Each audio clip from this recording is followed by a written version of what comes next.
ভারতবর্ষের এই গ্রামে গত ৩০০ বছর ধরে কেউ চটি বা জুতো পরে না, কারণ চটি বা জুতো জিনিসটাই এখানে নিষিদ্ধ।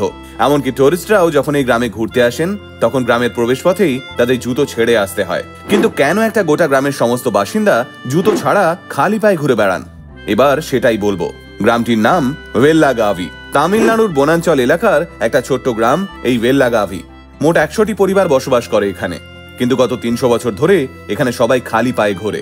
আর তার কারণ, ভেল্লাগাভির মানুষেরা মনে করেন তাদের গ্রাম একটা পবিত্র দেবস্থানের মতো। খেয়াল করে দেখবেন, সাধারণ মানুষ যখন কোনো মন্দির বা মসজিদে প্রবেশ করে তখন তারা জুতো খুলে প্রবেশ করে, কারণ তাতে সেই জায়গাটির পবিত্রতা বজায় থাকে। ঠিক তেমনি এই গ্রামের পবিত্রতা বজায় রাখতে এখানকার সবাই জুতো বর্জন করে খালি পায়ে ঘোরেন। ছবির মতো সুন্দর এই গ্রামে কোনো পাকা রাস্তা, স্কুল, কলেজ বা হাসপাতাল নেই, তাই লোকেদের হেঁটেই অনেকটা পথ পেরোতে হয়। তা সত্ত্বেও এখানকার কেউ জুতো পরেন না। কি আশ্চর্য নিয়ম, তাই না?